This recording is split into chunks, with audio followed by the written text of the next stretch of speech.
Just on the Malcolm Turnbull report too, that he knew about the affair as reported. That was to my colleague Laura Jays. That was her scoop this morning. All credit to her. All right, let's move to that lacklustre National Press Club address from the woke financier and Climate 200 founder Simon Holmes a court this afternoon. Let's bring Liberal MP Jason Falinski. He's facing a challenge from a Climate 200 independent, his seat of Mackellar on the Northern Beaches in Sydney. I tell you what, he's emerged this week as someone who's prepared to take the fight up to this Voices movement, and he wants us to understand who they really are. Thank you for coming to me tonight from Canberra. Let's start with the comments from Simon Holmes a court today, insisting Climate 200, who of course are bankrolling 7 of these independents, they're not a political party, he says. Their integrity is intact, they're very straightforward. Here he was getting grilled by my colleague in Canberra, Tom Connell. Let's have a listen. I'm going to ask about the $100,000 cheque. Zali Steggall effectively blamed the accountant, Damien Hodgkinson. Is he still a director at Climate 200? This is an issue that was identified more than a year ago and resolved to the complete satisfaction of the AEC. So we know Senator Andrew Bragg's job, he has been assigned to keep a watchful eye on everything we do. And it's kind of nice to have a guardian angel because it means that we dot every I and cross every T. Now, he's made spurious claims to the AEC, which they have dismissed. But as for Climate 200, we are scrupulous in our compliance with all of the regulations. And Damien's staying in the role? I have no problems at all with Damien staying in the role. He's an excellent controller. Well, Jason Falinski, is anyone buying that? Well, I'm not. I can tell you that right now. I mean, if we apply the same standards that Simon Holmes a court applies to everyone else, he would be stepping down now, he would be repaying the money, and frankly, I think that they would be under complete and utter investigation. Damien Hodgkinson, by the way, his role in life is to structure assets for wealthy people like Simon Holmes a court so they avoid paying any more tax than they have to. And I just think if anyone in Australia today puts integrity and Climate 200 and all these fake independents in the same sentence, it has to be with a question mark or an exclamation mark after the end of it, because this is just a joke. Before she came to the Parliament, Zali Steggall was a barrister. So you think if anyone's going to get the detail right and what the rules are for MPs, I know. It might be her. Yep.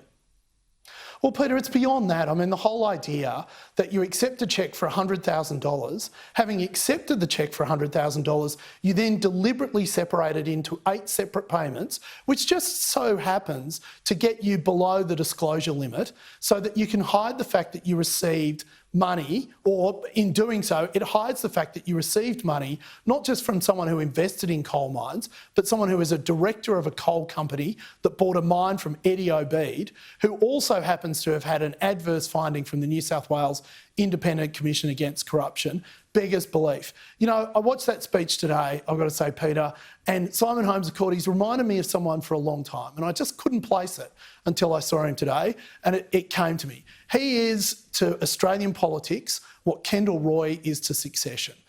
It is just another wealthy person who inherited their money trying to tell the rest of us what to do. What do you make of the fact that he seems to be getting a pretty soft run from the media, particularly the Canberra Press Gallery today, other than Tom Connell? Well, can I tell you, the softball of softball questions was from Catherine Murphy, who asked him, what does a scientific-led approach to climate change mean? Or, you know, can you tell us more about that? And of course he said, I don't really want to get into it. The problem for Simon Holmes a court and his fake independence is that they are fronted by slogans, and every time you ask them a question about their slogan, there's another slogan that sits behind it. I think their value proposition to the Australian electorate at the moment is we have no plans, no vision, and frankly no ideas, but hey, we did inherit a lot of money. Well, just on that point about inheriting a lot of money, the candidate running in the seat of Wentworth against Dave Sharma, the incumbent, Allegra Spender, daughter of Carla Zampatti, she's got a lot of money in her bank account. She has a very sort of corporate background.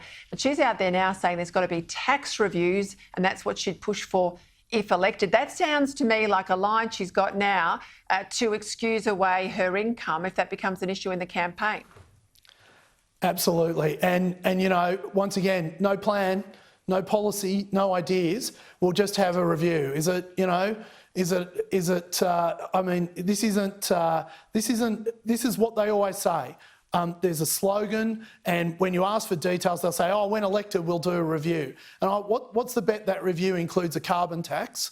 What's a bet that that review doesn't talk about how to cut taxes or make our tax system more efficient? What's the bet that that review involves increasing taxes for working Australians so that so they don't have the same opportunity to accumulate the savings and assets that so many of Simon Holmes and Court candidates already had because they were lucky to be born to someone who happened to be wealthy? Well, eventually the gloss came off Get Up, Jason Falinski, when people understood really what was behind the Get Up machine. Are you confident that people are going to wake up to voices if you're prepared and others and to take them head on?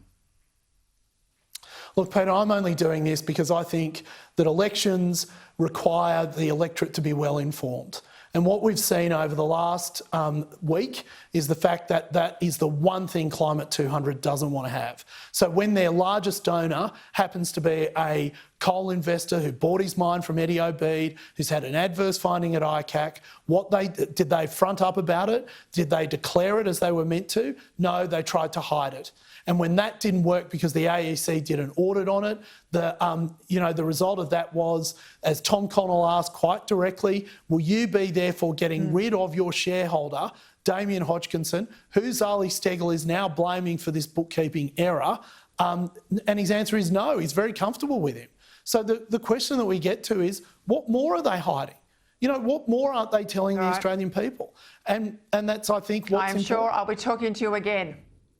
I'll be talking to you again. Sorry to cut you off. I've got to get into the break, but we'll stay across this issue. Thank you for your time, Jason Falinski. All right, little break. Coming back, extraordinary pictures.